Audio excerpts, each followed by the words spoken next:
It's a beautiful afternoon for sprint car racing. This is the first round of the Slick 50 World Series of Sprint Car Racing from Manzanita Speedway. I'm Dick Berggren. The racetrack is ready. Working the broadcast with me today is also ready, Doug Wolfgang. Doug, what do we expect to see from these cars and drivers this afternoon? Well, you're going to see some real intensity in these drivers today. They're going to try real hard, and the reason is it's live television. It's their first chance to become somebody. 10 years ago, Winston Cup was the same way as this, and this is a starting spot for them, and they're hoping it develops into something else. Well, we've got the stars. We've also got the underdogs. What are the chances that an underdog is going to take this thing? Well, they're a little better today because they're not qualifying. They're drawing for position, so we'll just have to see what happens. Working the pits with us this afternoon, bringing you all the news of what goes on with the cars and drivers, is Ralph Shaheen. Ralph? Dick, this story has been with us since the very beginning of this night and is finally settling itself down. This is the #1 machine of Sammy Swindell. Now, Sammy burned a piston during his heat race, but he held on to win his heat, and he will start on the pole for the A-main event. Crew Chief Kelly Pryor and the crew took the car back behind the wall, replaced the entire engine, and they have just brought it back out. Sammy's sitting behind the wheel, watching the temperatures, making sure everything is okay. Kelly Pryor buttoning up the bonnet. This car will be ready for the main event. Well, we've got 4 heats in. We have 1 more to go, Doug Wolfgang. It's going to be an 8-lap contest, and 4 will qualify. The rest of these guys are going to have to go back and try one of the 2 hooligan races that are yet to come this evening. And starting on the pole for this event, driving car number 4C out of California will be Jimmy Sills. Outside him in the 24 from Tulsa, Oklahoma, Jerry Stone. Inside second row is Gerald Slinkard. He's from Arizona. He'll be driving car number 55. The 63 is Mike English. He's outside of the second row. Jim Norman is in the number 97 car. Jeff Slinkard from Mesa, Arizona is in the 99. In the 4th row, inside starting position, Trey Klein. He's driving out of California tonight. Rod Henderson from South Dakota is in the D1. And picking up the back of the pack, Mike Brewer in the 94 and Butch Box in the 40X. That's the lineup for the 5th and final heat this evening. And we're going to be back with that in just a very few moments with live sprint car racing from Phoenix, Arizona's Manzanita Speedway.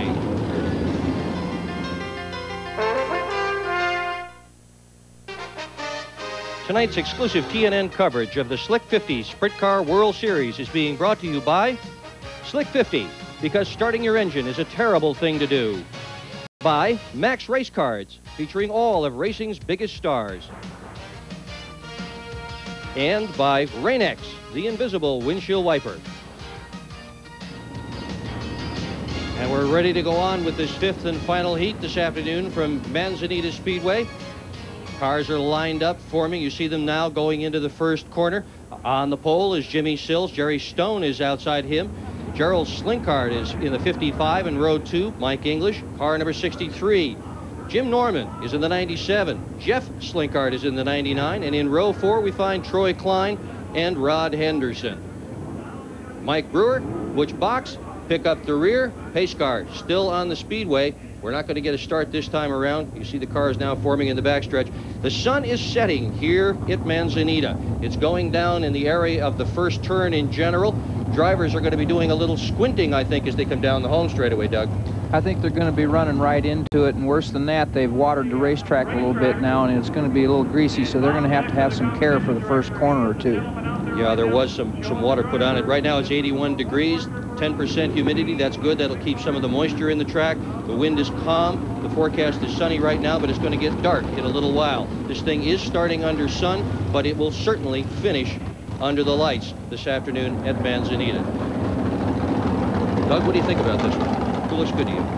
I think Jimmy Sills starting on the front row is going to have an advantage. For one thing, he's highly experienced anyway, but the racetrack's going to be fast right in the middle right now for a little bit, and he's starting on the front, so he's got a clear advantage. Well, it was a little bit easier for some of the competitors who ran heats earlier in the afternoon because they had the chance to see what was going on with one race right after another. We had a period of downtime on the speedway as such, and so nobody exactly knows what's going to happen. Sills' car, very brilliantly colored. By the way, his fire suit and his helmet are also brilliantly colored.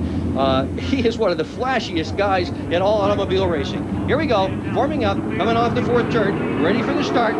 Live sprint car racing.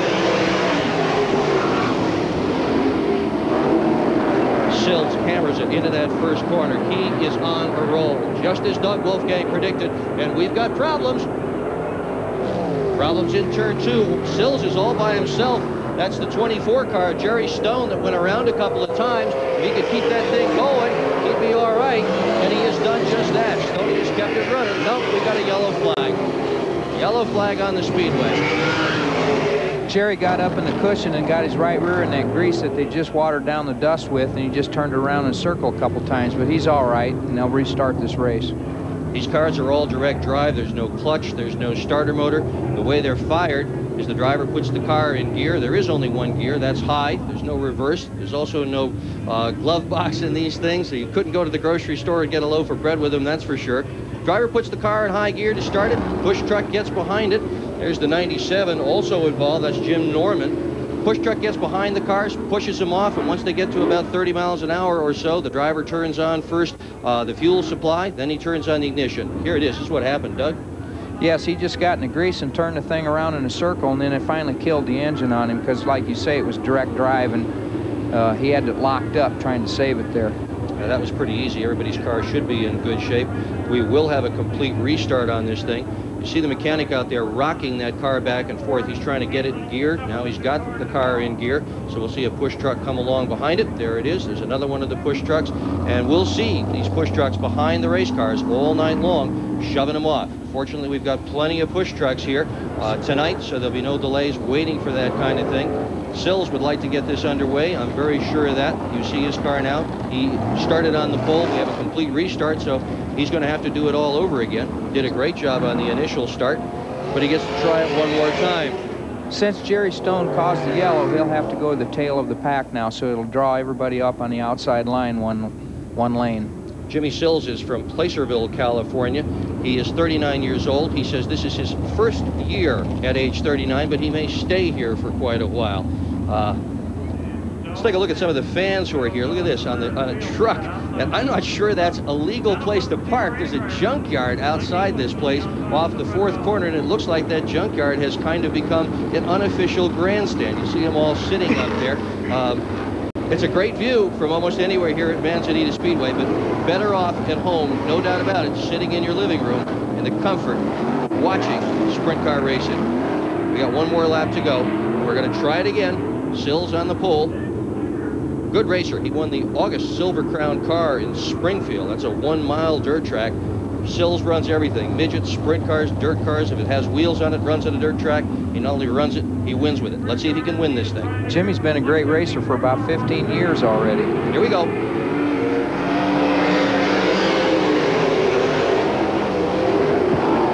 So far, so good. See how nicely Sills goes through that corner. The front wheels aren't batting around too terribly much. He has already opened up to a nice, solid lead going down the back straightaway. Yeah, he's one of the smoothest drivers in the country. He keeps the car pretty straight and going forward. Second place is way back already. That's the 63 car of Mike English. Sills is really out there all by himself for a country stroll. It's usually not this easy. You can kind of tell from the watering job on the racetrack that it's made it a one-groove track right at the moment, but that'll change, and right now everybody's just following the leader. Sills running wide open, no doubt about that. They don't lift here. They don't use their brakes. The throttle goes down when the green flag comes out, and it stays now until something happens. 55 had himself a little bit of a problem there, slipped up a bit, lost a couple of spots. That's Gerald Slinkard from Arizona. Jerry Stone is on the move. Jerry's up to third place from the rear starting position now, so he's qualified for the main. This is Stone that we're seeing. Race is winding down. Not many more laps. Again, only 4 cars qualify. You're looking at Sills, your leader. Hung right out there. Nice sideways stuff. Working the racetrack's high groove. Jerry Stone's really working the high groove over in 3 and 4 very well, too. He's now up to second. Doing a good job. You're watching Stoney in car number 24.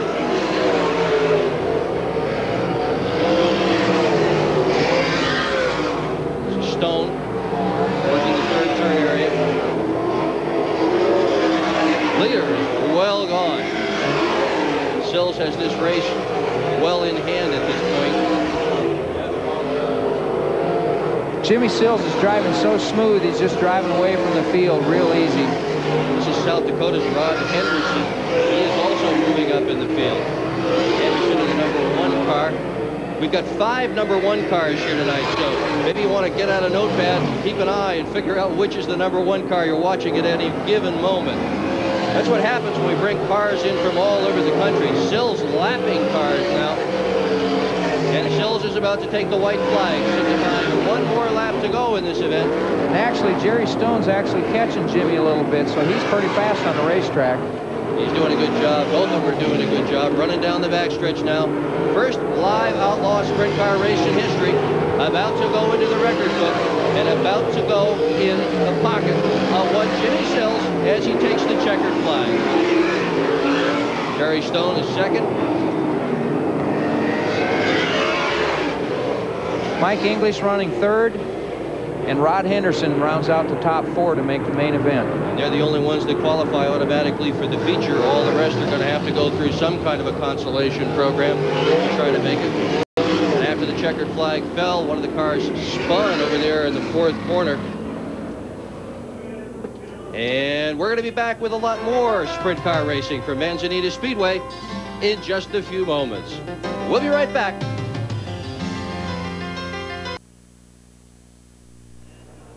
Jimmy Sills has just raced his way into the record book as the first winner of a live outlaw sprint car race. And right now he's in victory lane with Ralph Shaheen. Well, Jimmy, it looked like the car was hooking up pretty good coming off the 4th turn. Was it that way all the way around? Well, no, actually they put some water down in 1 and 2, and the track was real slick up on the top of the racetrack. I stayed away from it most of the race, and I thought I'd go up there and try it one time, and it just sucked the car up in there, and I thought I was going to spin out coming off of turn 2, and luckily I had enough lead where I didn't get past. But I think later on the racetrack will be nice down there, and 3 and 4 you can run wide open. Knowing that, what will you do to the car now as you set up for your next event? Well, we got to tighten our car up a little bit. We're running a little bit loose down here if we don't have the cushion to lean on, so we're going to have to tighten it up some. Jimmy Sills, Dick, is ready to go racing in just a few minutes once again.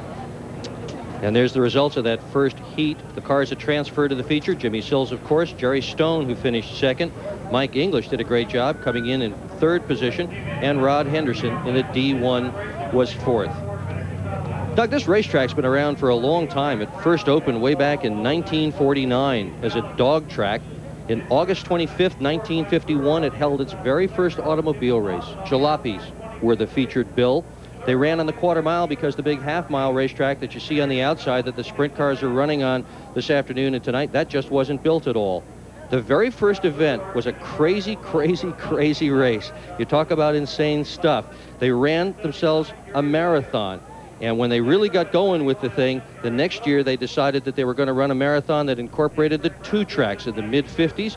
They ran the racetrack, the 1/4 mile, in the infield at night under the lights. And in the daytime, because there were no lights in the big half mile, they switched to the big half mile. Bill Cheeseburg and Donnie Davis won that event. 2 names perhaps you might know. One of the drivers, a Windy McDonald, who was the track announcer here for many years, says he led that thing for 20 hours and he was never so glad to see an engine blow in his life. Ralph is with Mark Kinzer. Well, Mark is sitting on the hat there real quick. All set. Are you ready for this World Challenge Series that we have going on down here? Is it as big as you thought it would be? Well, it's a pretty big event for us. You know, we never get 10 straight TV times in a row, so everybody here is really excited about it. I know Ray and Jay Williams and Chuck Merle from Maxim, everybody's really pumped up for this event. Tell me a little bit about this new car. You are running a stack tube / coil-over car. Explain to me what that means. Well, that means you can make a lot of changes in a short amount of time. Maxim has really done their homework, and they set me up with an experimental car, and Ray and Jay gave me the okay to go for it. And we're down here playing around a little bit, and we're going to try it all next year if it works out good here at the Slick 50 event. How many changes can you make to that, and what will those changes do to the car? Does a little change make a big difference? Yeah, with these Maxim cars, you can make a little adjustment and tell it from the cockpit, or we can go to the bars in the rear and say if the track gets heavy and rough. So we got quite a bit of changes we can make. Actually, right now, maybe too many. Well, Dick, the changes and the parts on the cars are not real high-tech, but you got to know what you're doing to make one of these run just right. Yeah, you really do, and it's a guessing game, and tonight you're guessing against the very best there are in this entire business. We're showing you an automobile right now that you've never seen before in sprint car racing. This #1 car is driven by Steve Belanger, and the thing that makes it unique, is the McDonald's on the wing. We've had several national sponsors pony up to the bar and decide they want to get involved in sprint car racing just because we're on live national television tonight. Belanger from Sioux Falls, South Dakota, Doug Wolfgang's hometown. He is running right up there in the front. He'll be on the outside of the front row when they drop the green flag in this event. He is hoping to be able to parlay this series somehow or another into a full-time, full-year deal with McDonald's so he can go outlaw sprint car racing. Not cheap to do that, Doug. No, it isn't. It probably costs around $350,000, $400,000 to really do a good job all season long. They race coast to coast, and the expenses, as you well know, are high out on the highway. Greg Shatarian, the starter, is now showing the field the yellow flag as they form up for what will become the C main. And these are cars that finished 9th and further back in their heat event, and 4 of these cars will transfer from the C to the B feature event. And then from the B, 4 will transfer to the A. The guys who finished up front in their heat races earlier tonight, well, they're already all set. The winners of those races, they're going to be in the A main. What this is designed to do is to show you the cream of the crop. Put the very best cars, very best drivers all together. Boy, you can really see that sun setting on the billboards in the backstretch now, Doug. Yes, it's just about down, and when it gets down, the track will be just about right. It's going to have a real nice cushion. They've dusted the bottom with water, and I believe the guys are going to be able to run wide open around the bottom, too, so there should be at least 2 lanes when the feature gets ready to roll. And here's the guys. Greg Brown, the 44B, is going to start on the pole. Belanger in that McDonald's car is going to start on the outside pole. Mike Brewer in the 94, he'll start in the 3rd spot. Tim Clausen in his 22C will start 4th. The 3rd row will be Craig Keel, and he is from New York. Perry McMillan is outside him. We're going to have a green flag the next time around. Scott Lundorf is going to start in the 7th position when that green flag drops. Jeff Slinkton is going to start at 8th spot. Gary Williams in 9th. Eric Wilkins in 10th. 11th will be Fred Brownfield. Theo McCarthy and John Carney will pick up the rear of the field. 13 cars, 4 qualify. The rest load up and go home. And Greg Brown takes the green flag off 4.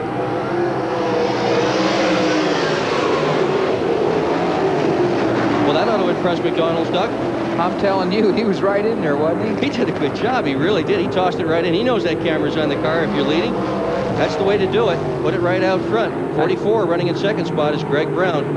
I know those boys with that McDonald's car, and they're really looking to look good here. We've got a good race right here. That number 8 automobile is Craig Keel.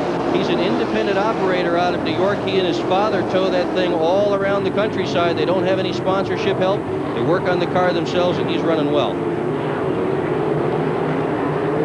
We're watching at this point the 2nd place car. That's number 44 running in 2nd position.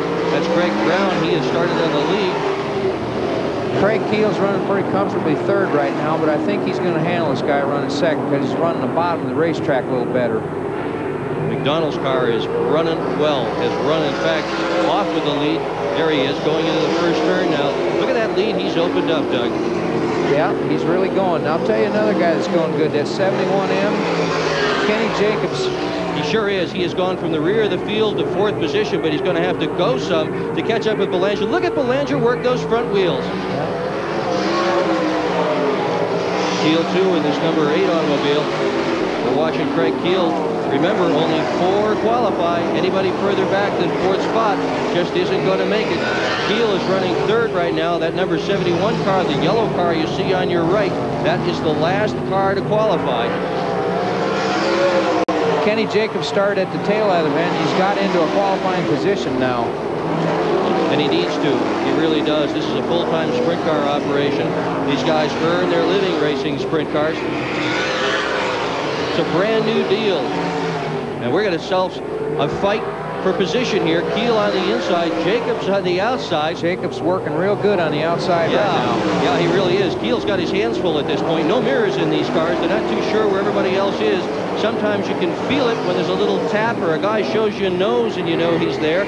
But other than that, it's hang on Nelly. Another thing, they're so loud in the cockpit, you really can't hear nobody else either. Good move. Jacobs just passed. Jacobs has now moved his way into 3rd spot. Keel is running in 2nd. 44 is in the last transfer spot. That's Greg Brown. He had started on the pole. The McDonald's car still out in front looking real smooth.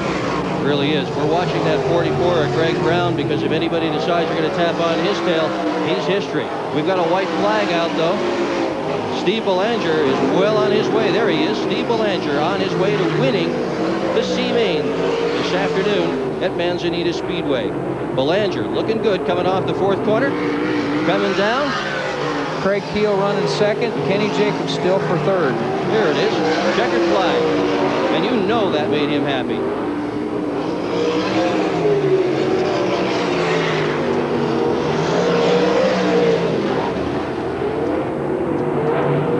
Okay, that's the C main. The next event to the Speedway is going to be the B main. Those are a little bit better cars. Those are the cars that finished up further in their heat event. Again, as was the case with the C, we're going to take just 4 cars out of the B and move them up to the A. And this will be a little bit bigger field as we get into the C. Those top 4 cars now are going to transfer into the C. And they'll start in the back where they're really going to have their work cut out for them. Boy, big field, 24 cars in the B main this afternoon, Doug Wolfgang. Yeah, that's a lot of race cars, but I think there's about 50 of them here, so naturally be that many. The 4 cars that finish that C main will now tag the tail of the B main, and I think you're going to see a couple of them guys, in Kenny Jacobs and at least him and Craig Keel go the distance and go forward. Steve Belanger has now moved into victory lane, and we'll be back to hear from him in just a very small moments. Steve Belanger, winner of the C main here at Manzanita. Hi, Pat Patterson here. Hope you're enjoying the race. If you're like me, you can really see yourself in one of those cars. Chances are the car in your driveway isn't exactly a station wagon either, and you like to push it to the limit. So your engine needs special protection against wear. Slick 50 high-performance engine formula has more of what made the original Slick 50 the leading engine treatment. More Slick 50 PTFE chemistry. More protection for advanced multi-vis carrier oil. Slick 50 high-performance engine formula for cars that rev higher and run hotter. Okay, there you're watching it. Steve Belanger on his way to winning the C main. Right now, Steve is in victory lane with Ralph Shaheen.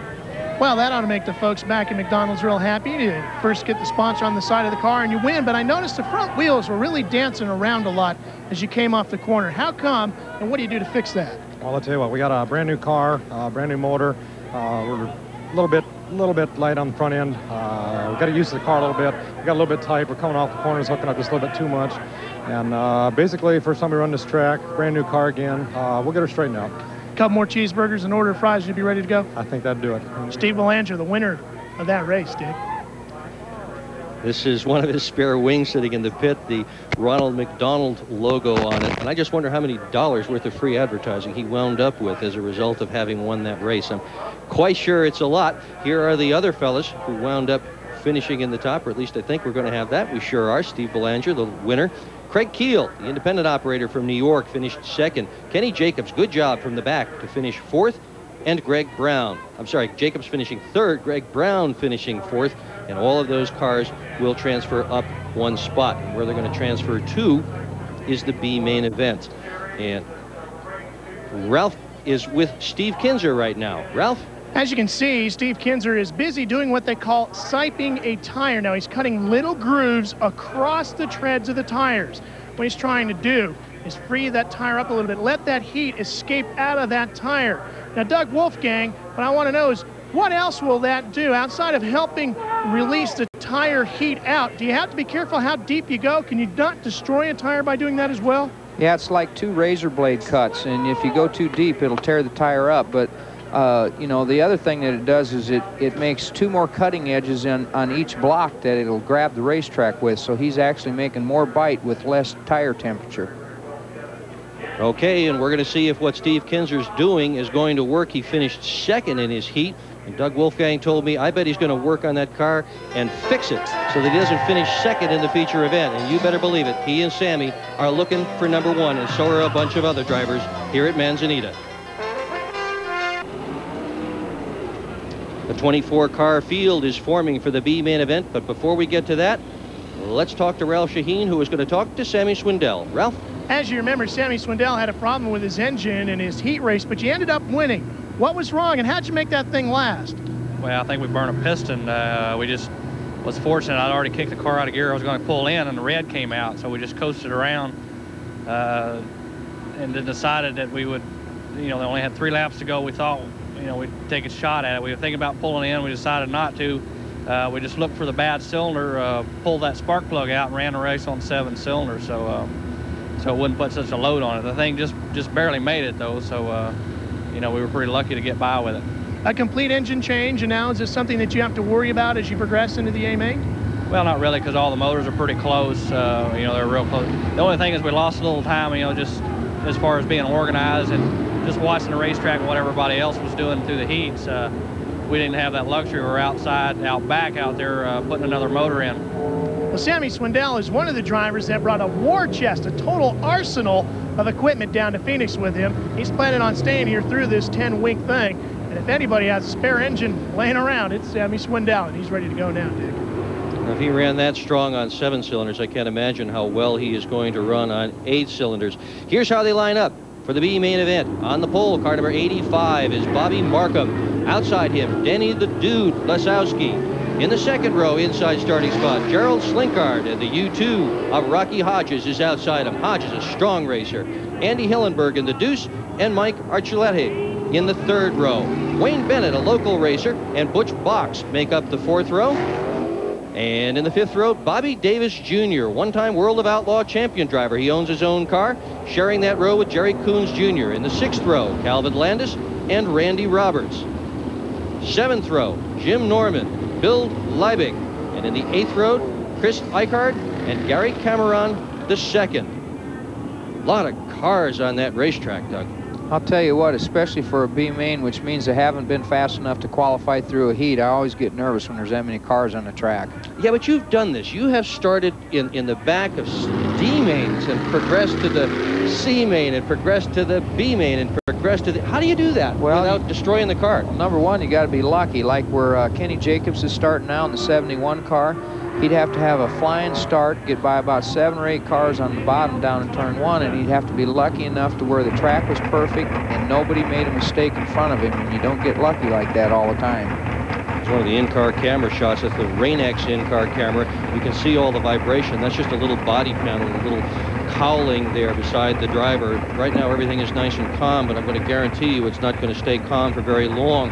This is Andy Hillenberg's car, the 1988 Rookie of the Year. He had hoped that he could get himself involved in Winston Cup or Busch Grand National racing, but he just keeps gravitating back to sprint car racing. Only 4 cars are going to transfer into the A main from this. Hillenberg is going to start in 5th spot with that in-car camera, so he's got to pick up at least 1 position.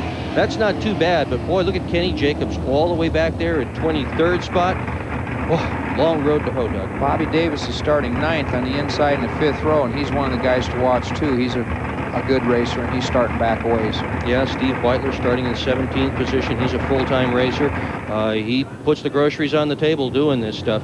Right now we're watching Greg Chatarian telling the guys what he wants them to do, where he wants them to be, lining the field up, and the pace car has left the racetrack. And now the top of the racetrack's going to be good, too, because it's been about 10 minutes since we've been on the track, and I'd say Daniel Lasowski will take right off and just cruise around the top. He's definitely a throttle masher, no question about it. Lasowski and his car owner, Guy Forbrook, form a very, very tough combination. They have won more than a dozen feature races this year, won the Knoxville Championship, 4th year in a row they've done it. They've got a ways to go in this one, and right now we're forming, coming off the 4th corner, Bobby Markham, leader, Lasowski on the outside. Here we go. Whoa, trouble on the start. Ragged start. But everybody got through there. Well, that's exactly what Lasowski needed in order to just sort of take off harmlessly and get himself a good jump on this thing. Back of the pack is all bottled up. Here's Hillenberg in his deuce. Hillenberg running very strong. Here it is from inside Hillenberg's car in the Rain-X in-car camera. Wow, look at that. Look at those wheels bounce around in response to what he is doing with the steering wheel. And we've got a yellow flag on the racetrack. Hillenberg's going to slow down. I hope he's going to slow down anyway. We get a car stalled in the 4th corner. It's the 5D that's in the 4th corner. Randy Roberts. Yeah. So we've got a caution flag on the speedway. The guy hooked him there and turned him around a little bit. How much of that is there? I mean, is that sort of stuff intentional? Do people just park people to get them out of the way, Doug? No, not at all. These cars jump around a lot, like we said before in the pre-race show, that they have 700 horsepower and they only weigh 1,200 pounds. And I'll guarantee you, when you hit the gas, you're not always under total 100% control. Now, by way of comparison, a Winston Cup stock car has got about 5 pounds for every single horsepower under the hood.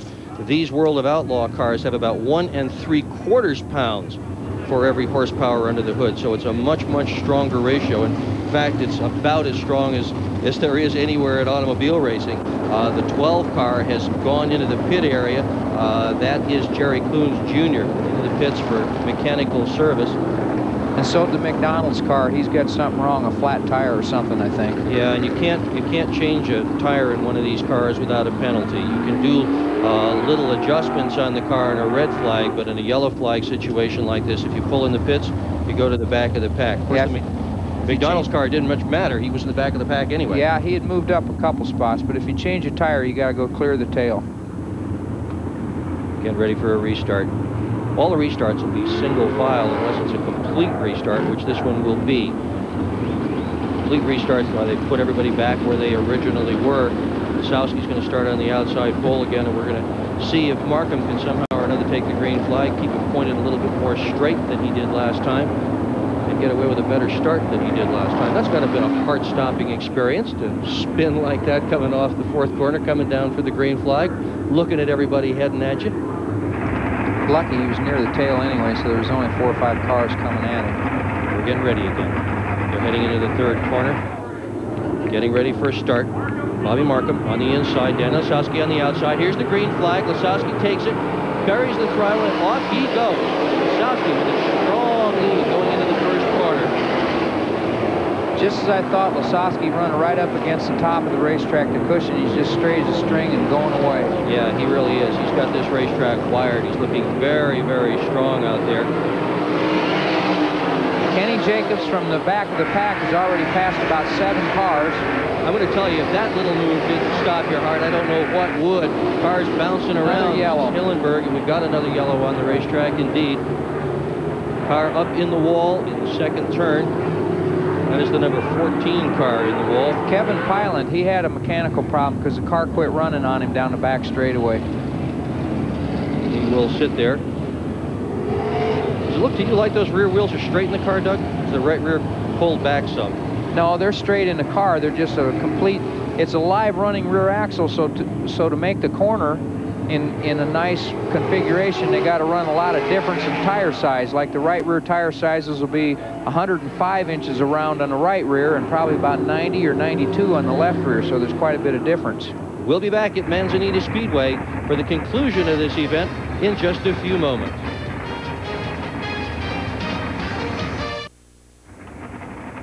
Single car restart. We're watching from Andy Hillenburg's automobile on the backstretch at Manzanita Speedway. Danny Lisowski is your leader. Rocky Hodges in the U2 will be behind him. Bobby Markham in the 85, then Andy Hillenburg. Hannigan in the Arizona 1X will be behind him. Bobby Davis, former national champion, in the 4 behind him. And then Slinkard will be in the 55. Bobby Davis has already moved up 3 positions there in the first couple of laps, so he's running, and so is Kenny Jacobs, who started 23rd and is now running 13th. I don't know if I'd want to be running 13th tonight. There's a full moon over Manzanita Speedway. I don't know if it's good to start 13th or run 13th in a sprint car ever. I think it's just a lot better to get right up to the front and get out and leave all the rest of it behind. But we'll have to watch him. He's running good. He's passed 10 cars, so. We're on board with Hillenburg there for a moment. Next time we get that in-car camera, take a look at the roll bar on the left, and what you'll see are a pair of silver lines. They just look like somebody drew up. There they are, silver lines going up the top of the roll cage. That's the hydraulics to adjust the wing in that car. He's got a little lever beside him, and he can move that lever back and forth. Move the wing forward if he wants more bite on the front wheels. Move it back if he wants a little bit more bite in the rear wheels. A little blue box beside his hands. We've got a green flag on the backstretch. Danny Lisowski, strong in the lead right now.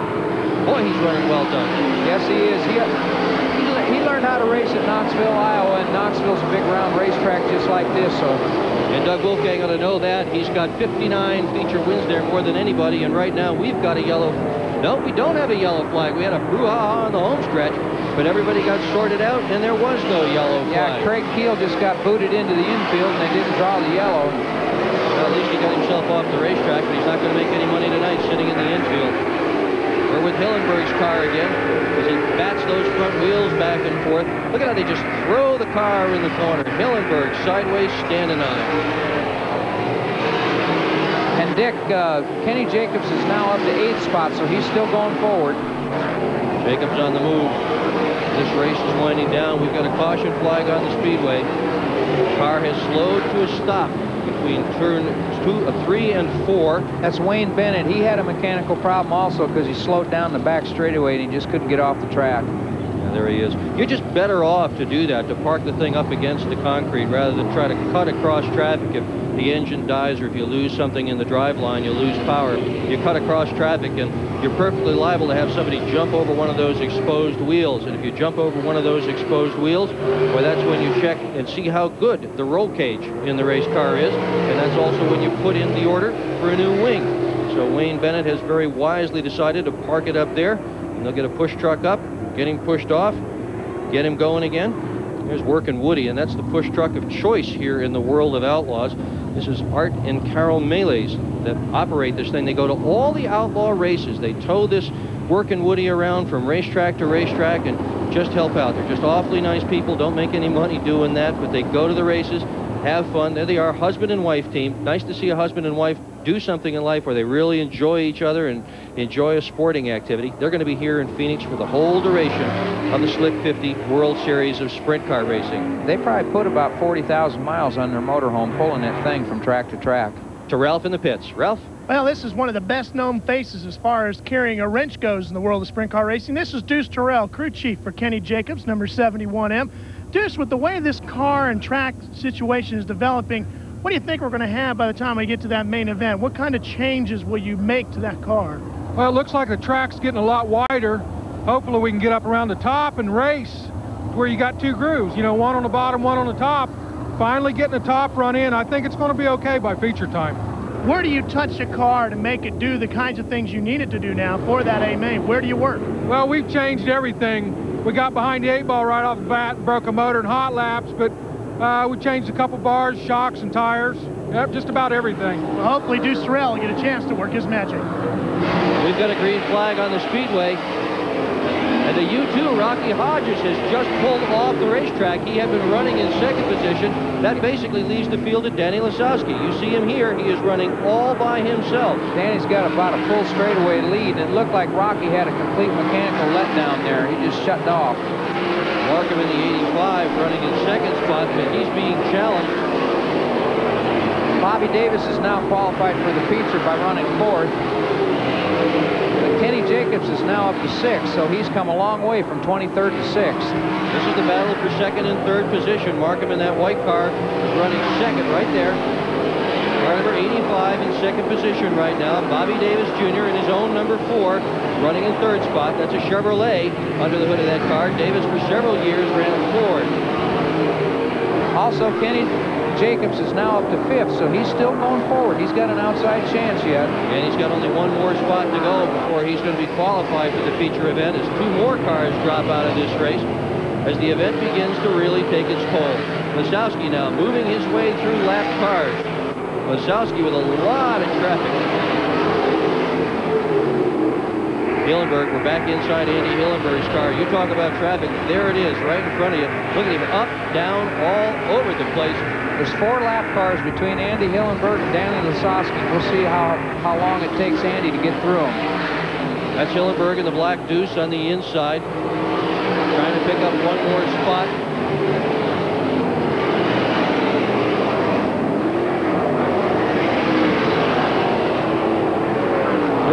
Car just went way high. Yeah, Andy almost hooked him too. That would have been a bad deal considering he was a lap car. But he managed to keep it together. Watching Hillenberg now work his way through traffic trying to pick up a spot. Jacobs and Markham rather, are now battling for the last position. Hillenberg now trying to get by Bobby Davis. He gets it done. Boy, he sure does. Yeah, he drove by Bobby on the inside, slid up to the cushion, and he's gone now. Too bad he doesn't have an expensive sponsor on the hood of the car. That might be the time to do it. Kenny Jacobs is now running 4th, so he has qualified for the A main. There's that pass. Whoa, I guess. Yeah, Andy Hillenberg hooked the 44 up there and got him up in the cushion up against the wall, but he kept on going. White flag for Danny Lasowski. One more time around, and this race is going to be his. He will easily qualify for the A main, although he'll have to start in the back of the pack. Kenny Jacobs has done a heck of a job. He's now up to 4th.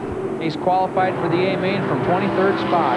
Oh, that's quite an accomplishment for Andy Hillenberg. Be a long line of people wanting the in-car camera next week, Doug.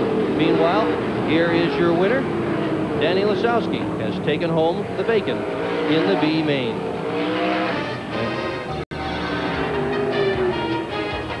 And there's only one race left to go, and that's the feature event. And that is going to be coming up very shortly from Manzanita Speedway. Feature time next.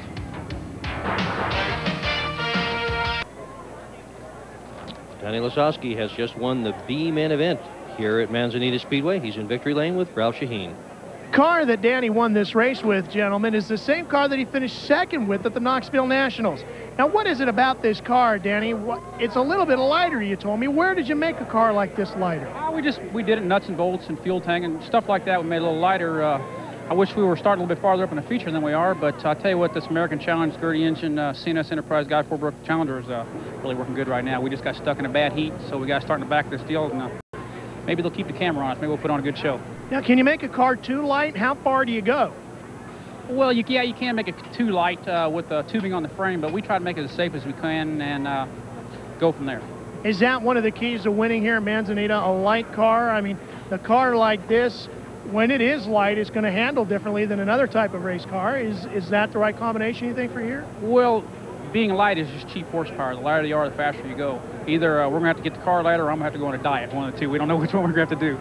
Well, let's step back here just for a second. The guys are working on the race car. Now, I want you to take a look at this tire here. Maybe we can get our cameraman in here, get a nice shot of all the different groovings in the tire. Everybody's been touching it. What do you see when you look at it, and where do you go from here? Well, this is a Goodyear Compound 25 big block tire. And all these grooves you see here is trying to get the heat out so we don't blister it, because there's a lot of wheel spin here with dicing in and out of traffic. And right now the mile per hour is so much that we've got to let the heat out. So we just cut it, and the guys are siphoning and everything, trying so we don't blister the tire. Starting where we got to start, we got to do everything we can to get an advantage. All right, well, we'll let you go. Now, Wolfgang, I got a question for you. How much, everybody's been coming over here and checking this tire from Carl Kinzer on down. If you are the car owner and you just saw that tire, what do you see, and what do you do as a competitor to try and beat Danny Lasowski? Well, the first thing I'd do is, just like Danny said, I'd sipe them up real good and cut them up, because they're going to gain a lot of heat there. They do spin, and when you get up against the cushion, then with the sipe and cut, it'll throw more mud and it'll make it go forward better. So they're on the right track, and I just know that the rest of them looked at his tire just to reconfirm their suspicions about that. Here's the way they finished. The top four: Danny Lasowski, the winner. Andy Hillenberg with our in-car camera finished in 2nd spot. Bobby Davis Jr. was 3rd in his car number 4. And Kenny Jacobs, all the way from the back of the pack, finished in 4th position. And you can see an awful lot of activity down there in the pit area as everybody's getting ready to go racing. And Doug Wolfgang, I need to ask you if you're ready to go racing. In the springtime, in the month of April, you were involved in a terrible, terrible sprint car fire. You were very badly burned. But you're back. You're walking around. You're standing beside me here in the booth tonight. How do you feel? And are you going to go back and race again? Well, I'm not really walking. I'm more waddling around yet, but I feel pretty good. It's just my feet that are causing me some pain and stuff yet. But I think as time goes on, even more so than exercise, I'm going to be better. So I'm looking forward to getting back in a car, and I hope it's going to be in April or, you know, March, April, or May, and I hope it'll be at least April. So it's coming soon. Yep. And you're anxious to do it again. Oh, I can't wait. I love racing. It's one of the things that I look forward to more than anything in the world. I guess that's a real definition of a courageous man, someone who could go through something as horrible as being trapped in a burning race car for a long period of time. They could not get the fire out. They finally got Doug Wolfgang out of the car, and he's been through a long period of rehabilitation, recuperation, and it is just wonderful to have him here. He is one of the best spokespersons that this sport of sprint car racing has ever seen. We have got one dandy feature lined up for you tonight. There's Doug Wolfgang's car, or what's left of the car after that fire. They could not get the steering wheel off the car. That trapped him in. Loading Doug into the ambulance. This was a very sad day for automobile racing, for sure. Ralph Shaheen in the pits. Ralph? We got with us here Bobby Davis Jr., and Bobby's been working his way up through the field all day long, and you had a tough draw at the beginning of this thing, and it's not getting a lot easier for you. You're going to start deep in the middle of this A-main event. What kind of a strategy does a driver take on a racetrack like this when you got so many cars in front of you? Well, like I said, we've been struggling all night, and we had to start in the back of everything, it seemed like. So, you know, we was behind the 8-ball when we got here after we drawed, but, you know, we're working at it. We're just lucky to be in the A-main right now, and like I say, we had to run through the B there, and actually we come from a long way back, but car seems to be working good, and we just got started in the back of this thing and the A-main, and we got our work cut out.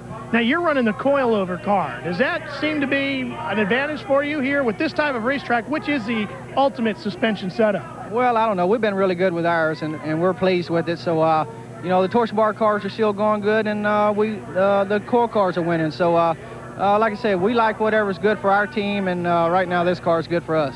You also have one of the new wings that has just the taping on the inside, getting rid of a lot of the rivets.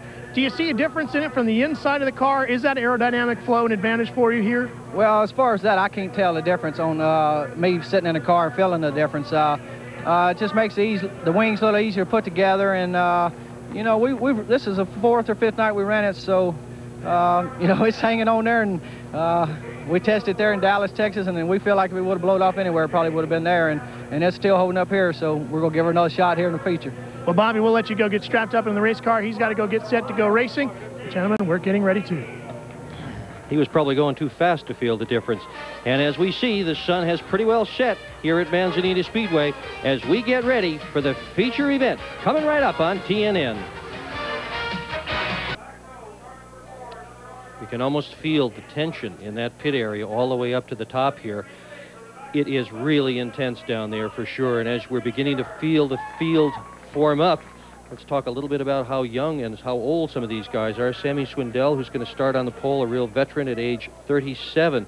The guy outside him, just a kid, age 26. Stevie Smith, Steve Kinzer, winningest sprint car driver of all time in World of Outlaws racing, 38 years old. Terry McCarl will start outside him. He's 28. Ralph Shaheen. We're with Andy Hillenberg, the Andy Hillenberg out of Broken Arrow, Oklahoma. And you have with you tonight a brand new 1993 J&J chassis. Is there anything different about the 93 version of that chassis as opposed to what you were running in 92? No, Ralph, it's all the same. Basically, they've changed just some of the component parts that attach to the car, but basically it's the same car that I drove last year. A lot of the drivers have come down here with brand new chassis. Is a car, how long will one of these chassis last? Did a 10-race stint here in Arizona really mean that you needed a new chassis? Well, what we did is every time we've always put together a brand new car, we've been faster each time. Unfortunately, tonight it wasn't the case. It was the first time that I'd ever put together one and not been fast. But anyway, we're going to start with this car and run 10 races here in Arizona, and then we'll probably start off the outlaw season with this car also. The tire pressure is so important with something like this, and your crew chief, Don Connolly, is working hard on this big right rear. What are you going to do and why? Well, what we're going to do is try to maintain a 7-pound air pressure, and that way when we run through the slick, the car won't be quite as loose, and then whenever we slide up to the cushion, we can keep our momentum up, and it'll keep traction.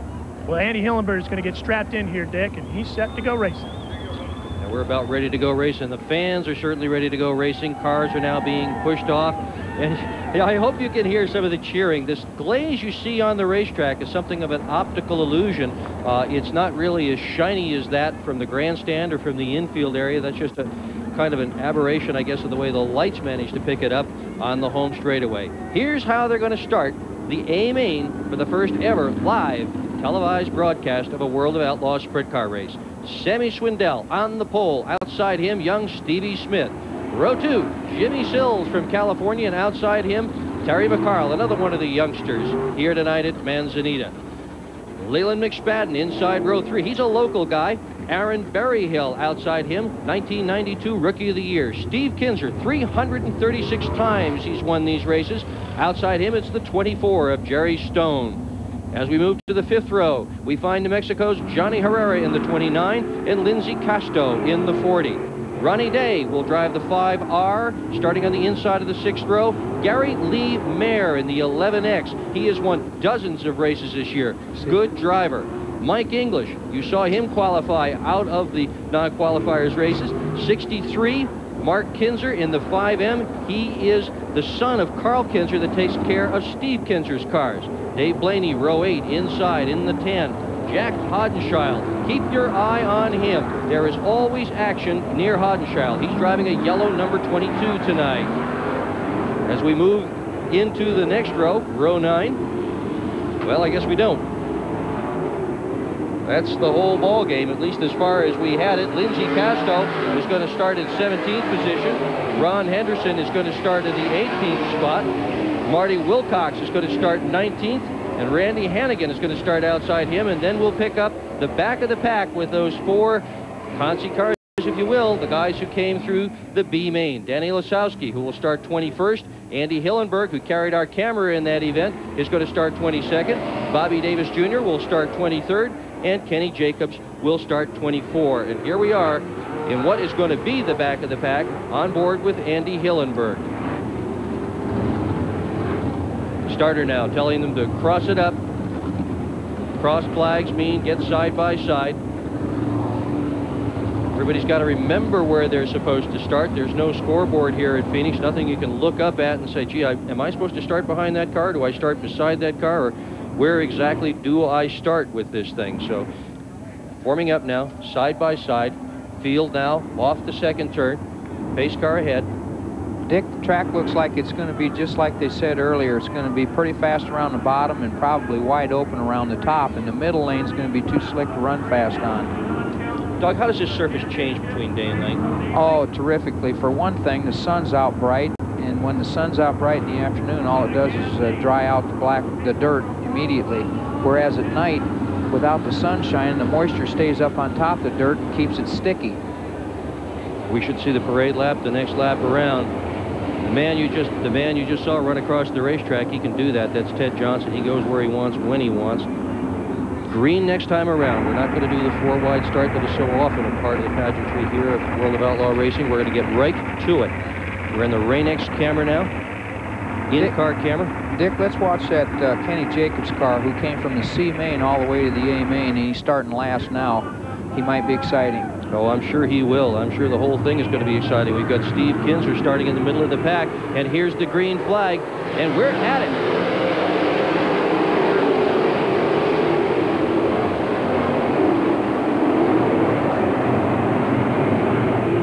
Sammy Swindell, no surprise, leader going down the back straightaway. Now, Dick, the 77 car, Stevie Smith jumped out there. It was Stevie Smith. Swindell is in second spot. That was Leland McSpadden in that black number 3. Boy, are they bunched up here in the corners, Doug. Yes, they are. The leaders are spread out a little bit, but the rest of the field is running side by side. Third car is Terry McCarl in number 27. That's McSpadden again. He's running toward the front. Jimmy Sills has dropped out of this event. Sills is gone. Stevie Smith, the leader of the event right now. Both Stevie Smith and Sammy Swindell are running the cushion just like we said before the race. That yellow car is Jack Hodenschild. He started way in the back of the pack because he had problems qualifying. They're into heavy traffic right now. Yeah, they sure are. Watching Leland, the local crowd is really on their feet for Leland McSpadden. They like to see him do especially well. Leader continues to be Stevie Smith. He's right out there. Stevie Smith just made a wonderful move in turn 1 and 2. He went by 3 lap cars. There he is, that red car, number 77. He's already up to lap Bobby Davis. He sure has. He's got 11 World of Outlaw career feature wins. 7 of them this year. This has by far been his best year. Second generation driver. Sammy Swindell shows his nose underneath it. Oh, way up with the nose. Stevie Smith picked the nose, and Sammy Swindell Swindell got underneath him. Well, Dick, what happened there is Stevie Smith stayed on the gas and backed it in the cushion so hard that got 100% bite and did a wheel stand coming off the corner. He had to lift the throttle. We got a dump on the backstretch. Car upside down on the back straightaway.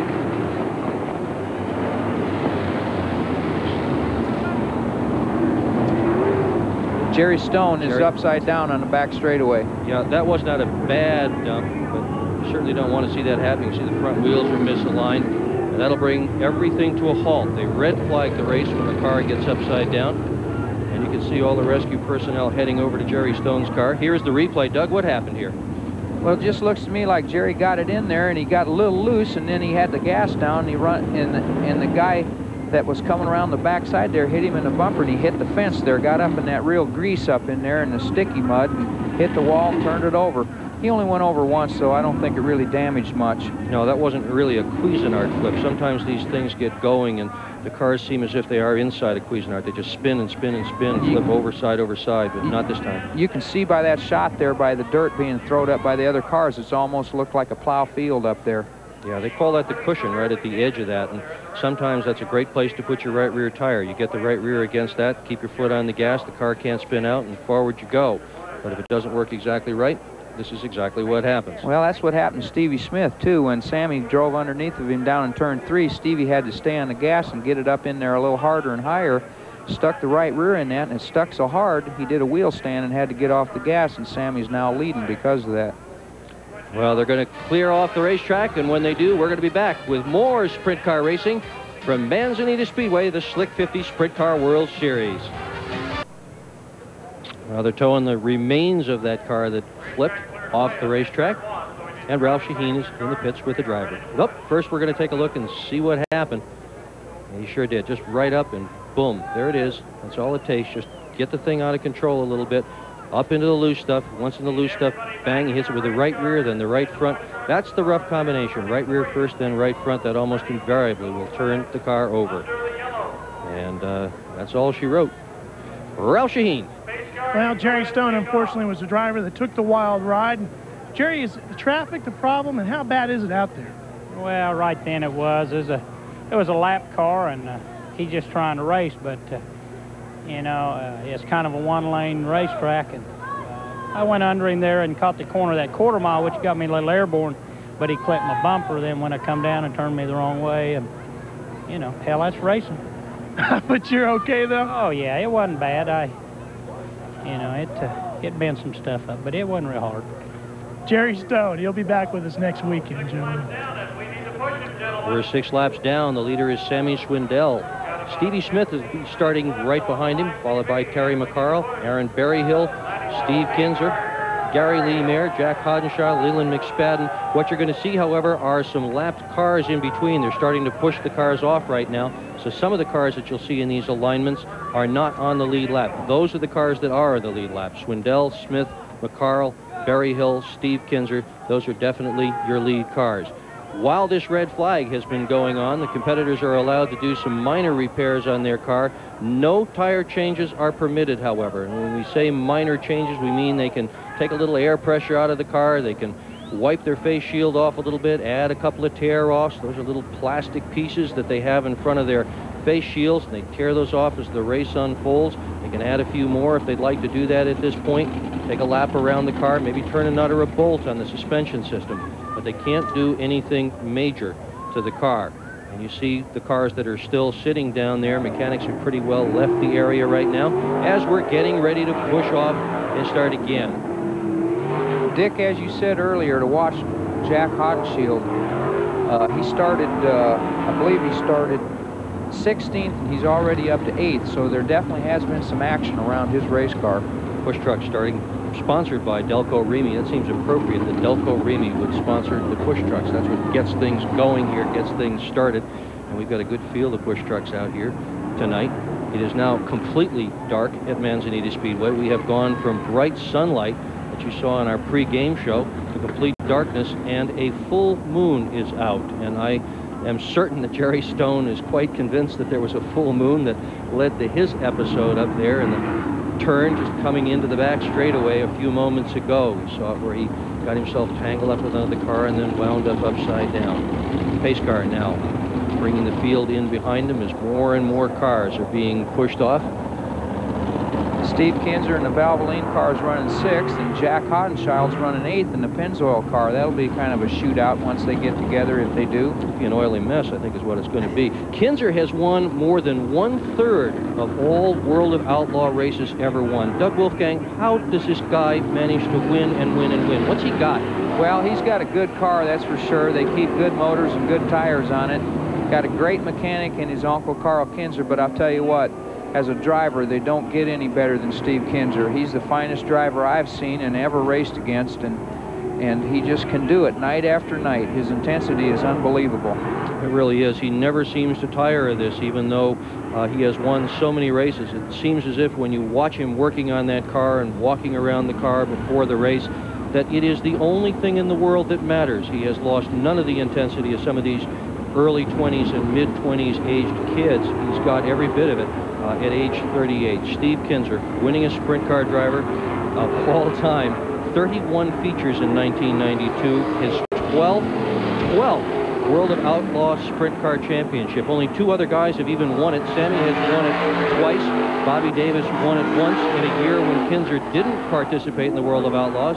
He went off and formed his own association with some other competitors, and Davis managed to run off with it that year. This is his wife, Dana Kinzer, very often with her husband during the races. They have 3 kids, and that lady and those 3 kids are the absolute apple of Steve Kinzer's eye. I think he would even give up 5 horsepower, well, maybe 3, to spend an afternoon with his family. He's very much a family man and flies home between races so he can be with his kids, be with his family.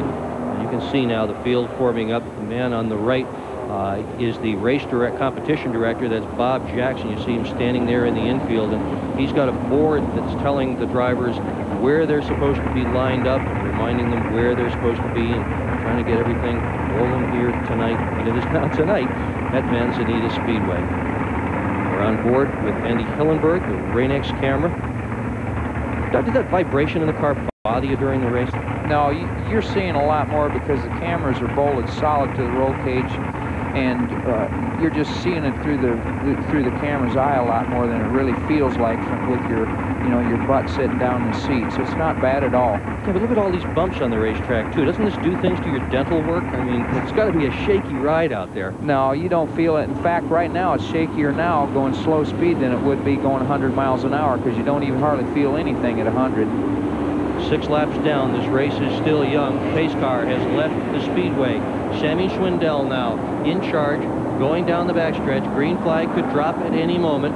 Schwindel takes off, and there's the green flag. Sammy Schwindel, your leader. Stevie Smith second. Terry McCarl is third, as we're back to racing at Manzanita Speedway. Steve Kinzer's already run to 4th.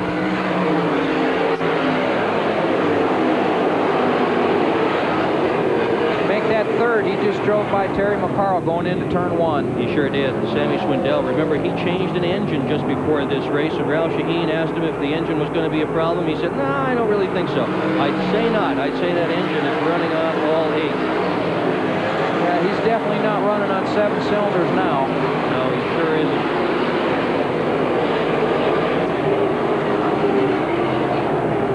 This is Hodenchild.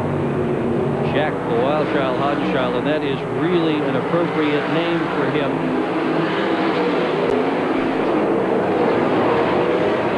Yeah, Jack just drove into 4th spot. Yeah, he sure did. He's rolling past Terry McCarl. Keep your eye on Hodenchild. This is his first time in this ride. It's a brand new situation for him. Pennzoil came on board just for the Sprint Car Series. We're back with Sammy Schwindel, your leader. Schwindel builds his own chassis. Kinzer on the right. Steve Kinzer is running a good race right now, but he's just even with Stevie Smith. Yeah, he's going to catch Stevie Smith if Stevie Smith keeps doing what he's doing. He just jumped over the right side of the cushion. This 77 is Stevie Smith. We've got 10 laps in the books right now. Not only that, they're getting into lap traffic deep too, so that'll tighten up the field. Yeah, they sure are. Kinzer closing in on that red car. The red car is Stevie Smith. Oh, he is really closing. So is Hodenchild. Stevie Smith just did a wheel stand because he got stuck in the cushion too deep, and might cost him. Oh, wow, Kinzer went 3 deep going into that corner and bang. Oh, and Hodenschild just tagged one of the lap cars. You saw it happen right in front of you, and that's going to bring out a caution flag. What a move by Steve Kinzer. Stevie Smith was going down the back straightaway, and the lap car moved up in front of him. He had to breathe it, and Steve Kinzer was down in back of him a couple car lengths and just turned left and went down across the racetrack and beat them both in there. And that 3F on your left, that's Leland McSpadden. He's the hometown hero here, and you can better believe the local fans are not too pleased about what they're seeing.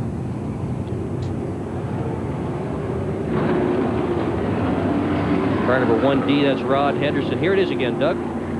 Well, like I said, Steve went underneath there and got by the lap car and Stevie Smith, so Stevie cut down, and Jack went above and caught Rod Henderson in the bumper there, who had gotten off the cushion, got a little loose, and turned him around. Then I think he gets slapped by another car coming through yet. Yeah, it looked like he had also clipped the back end of the 77 car, Stevie Smith, so that might have gotten Hodenschild going in the first place. Yeah, it could have. And then Leland came out of nowhere and wound up in the middle of the whole thing. And I believe it was all caused by Steve Kinzer being so fast to drive by them all going into the corner. What does that do to you when a guy goes by that fast? I mean, just blows by you.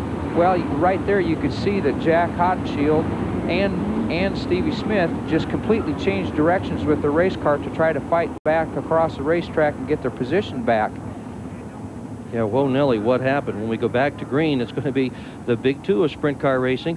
Sammy Swindell, Steve Kinzer will be second, Stevie Smith is going to be third, and Hodenschild, all the way from the back of the pack, is going to be up in 4th position. We will be on lap 12 when we come back to racing at Manzanita Speedway.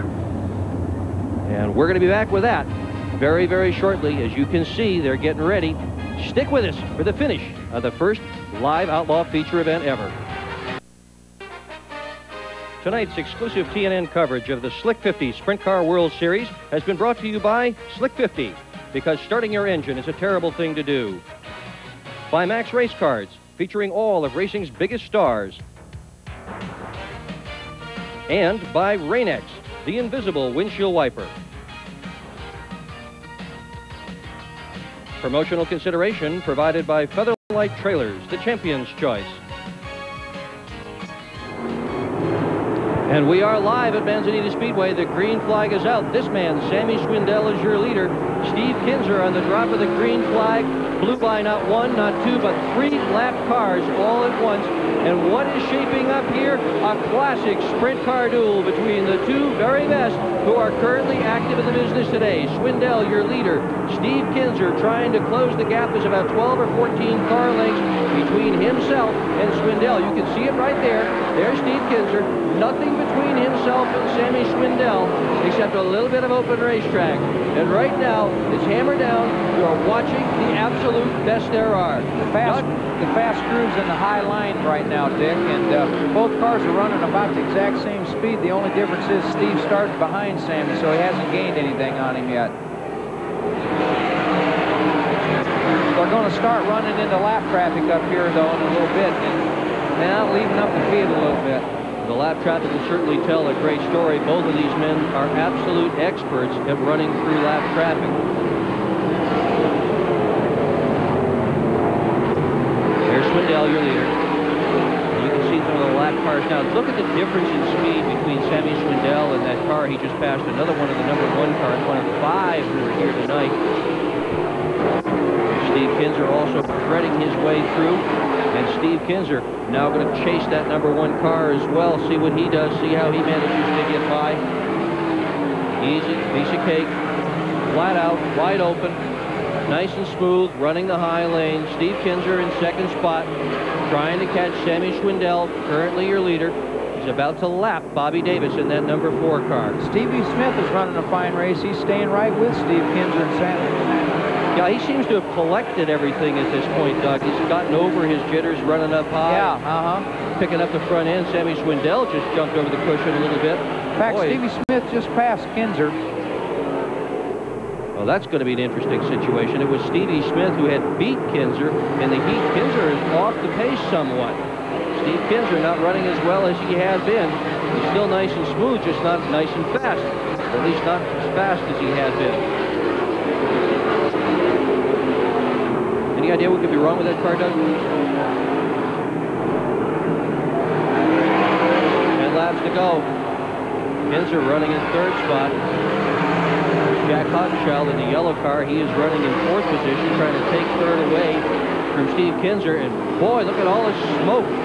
Whoa, whoa, Hottenschall, Kinzer come together hard. Hottenschall's front wing, which had been partly dislodged anyway, has come completely off the car now. Bobby Davis in that red Ford, he's not in it as such. He's a lap down. Knocked Jack Hottenschall's nose wing off. Sure did. Kinzer may well have a tire going down or a problem with his tires. Just 8 laps to go. Sammy Schwindel well out there. Kinzer fighting the wheel. You can see him trying to grab hold of that thing. Yeah, it must have damaged the rear suspension on that. Here's the replay, Doug. Wow. Boy, I'll tell you what, they're lucky not to get upside down there. It looked like Steve got loose on the front straightaway and jammed into the side of Jack, and it must have damaged something on Steve's right rear suspension. Knocked the nose wing off Jack's car. Yeah, it sure did. Steve Kinzer now has got a fight on his hands just to try to catch up. And 6 laps to go. We got a caution. Whoa, whoa, trouble on the backstretch. And then some. Trouble in that second turn leading to the backstretch. One car upside down, and there is a fire in it. A fire in that car. Red flag. One of those cars is Stevie Smith, and I think there's 2 of them down there. Yep, that fire's still going on in that car. Well, that's a shame for Stevie. He was running near the front. It must it's as be if nobody sees this. I guess it's out now. Okay, we're going to see this again. Boy, our camera guys have done a great job. Doug Wolfgang, tell us what happened. Well, it looks like Stevie got in there a little bit.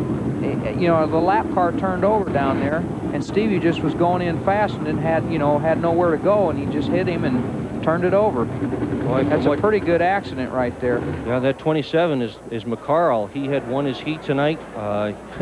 He really wanted to have a great finish tonight. His wife is expecting a baby in about 3 weeks. And he had been running good here in the feature earlier. Here it is, another angle of it. Oh. Yeah, Stevie just hooked the cushion. He's seen the crash in front of him, McCarl, and when he drove it in there, he drove it in so hard, he was going to, turn right and evade it, but he hooked the cushion and bicycled up and turned over.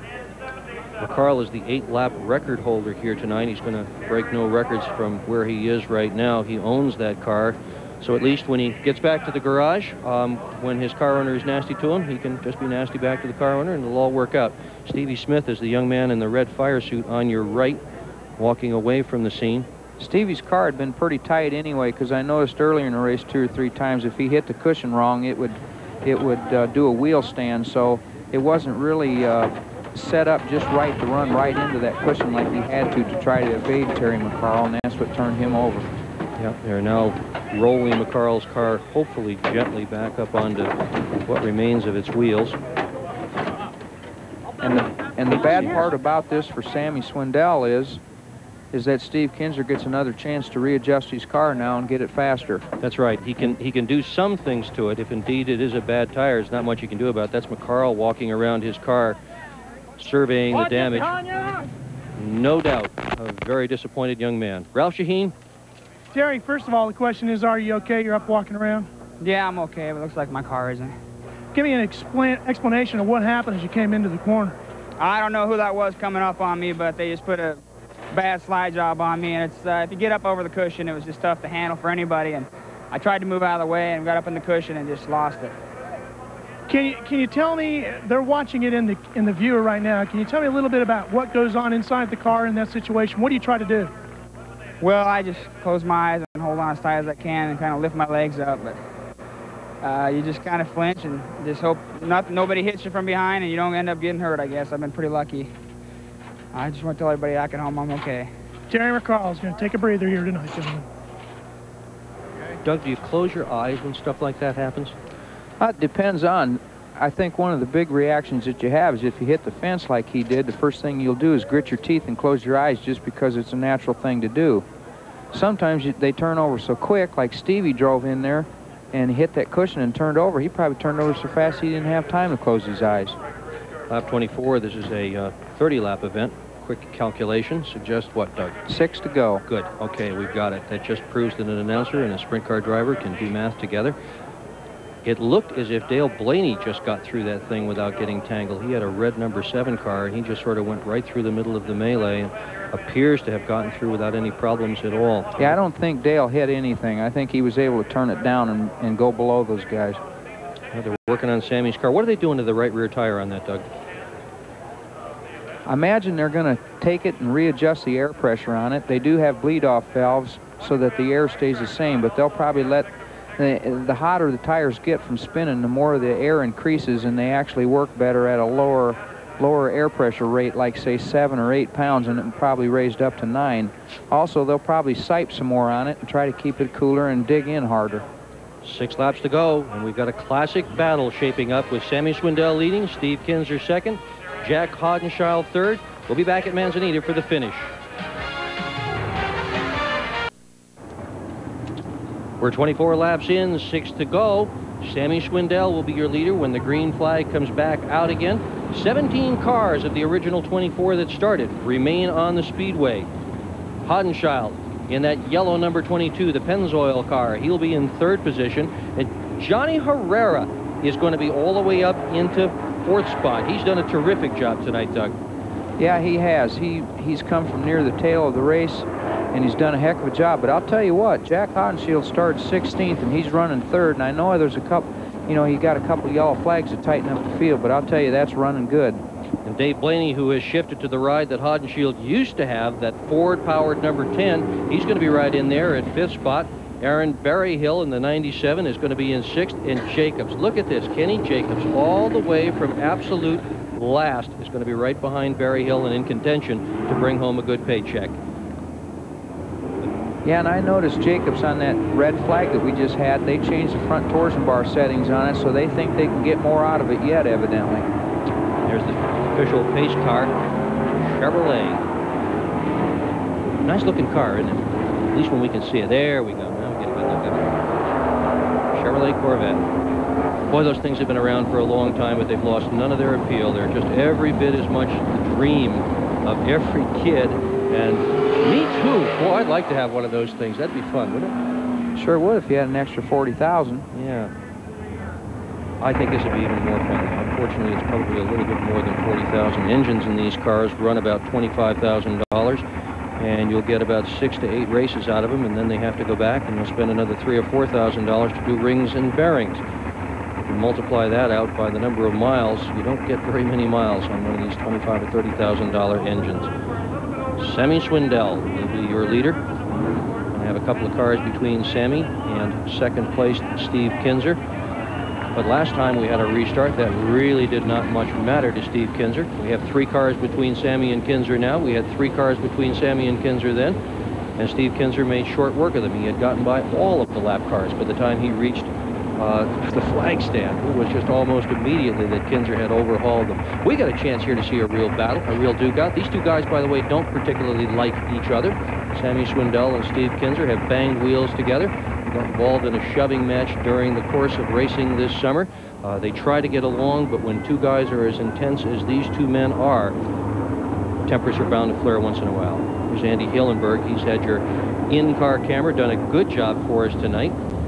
But I think we ought to give a real call to the other cameramen, the men up on the roof who have given you such terrific pictures all night long. They've had every incident that's happened that's been of real consequence. And we're going to get a green the next time around. And we are getting down to it. Dick, Sammy, and Steve are vying to be the top sprint car driver in the country every year for the last 10 or 12 years. And when you're going for the same position, we're going to go right straight to it. If it's going to go yellow, it's going to be over. We're going to go green to the end of this race. Steve Kinzer has already passed 2 cars. 1 car remains between Kinzer and your leader, Sammy Swindell. You're watching Swindell now down the home straightaway as this race rapidly draws to a close. Kinzer trying to close on Swindell, but Swindell has opened a good gap between himself and that second place number 11. Kinzer now trying to unlap himself. He is on the low side of Dale Blaney. 5 to go. Steve Kinzer not able to do much of anything in terms of being able to catch Sammy Swindell. Swindell out there, way out there. On the red, obviously, Sammy made a couple adjustments because he's just driving away from Steve right now. Yeah, he sure is. Doing a terrific job. He guessed right that time, and Steve didn't guess that right. So. Yeah, and you just saw Steve pick up the front end. It's not like he's given up trying, but he just can't make things happen. He's trying to get by Dale Blaney, who's a lapped car. That number 7 in front of him is not in contention to win this race, but Sammy Swindell very much is. Swindell, your leader, there he is. Boy, look at the speed with which he overtakes some of those other cars. The speed differential really shows now late in the race. Swindell sticking with the high line. Steve Kinzer now has gotten by the lap car of Dale Blaney, so he's running second on the track too, Sammy. We've got just 2 laps to go. Sammy Swindell, well on his way to becoming the first man ever to win a live outlaw sprint car race. You're watching him. Sammy's car is just not jumping around. It's just going straight as a string and looks beautiful. White flag for Sammy Swindell. 1 lap car behind in front of him. He quickly puts that aside. And now Sammy Swindell heading down the back straightaway. Less than a lap to go before Sammy Swindell going to enter the record books. This is not Sammy. This is Sammy Swindell. Here is your leader. Coming off the 4th corner, checkered flag. Sammy Swindell has won the very first World Series of Sprint Car Racing feature events here at Manzanita Speedway. Well, he sure put some effort into that, changing an engine just before the start of the race. Sammy Swindell won his heat on 7 cylinders, won the feature, I will presume, on all 8. It certainly looked like he was on all 8. Oh, he definitely had 8 cylinders, and I'll tell you, he put more work than that in it. On that red, I've seen him change a bunch of stuff on that car. I don't really know what it was, but, you know, some settings and stuff, and I know that they did right there because it was definitely faster after the red. We got a whole bunch more of these races coming up. There are going to be a total of 10 of these. You have seen just the first, 9 more to come. There'll be another one next Sunday night. Be sure and keep an eye on it. Steve Kinzer was 2nd. Jack Hodenschild was 3rd. Dave Blaney was 4th. Mark Kinzer was 5th. Here's Steve Kinzer taking the flag. What a night of racing. Sammy Swindell, victory lane here at Manzanita Speedway. What a night for Sammy, the big winner tonight.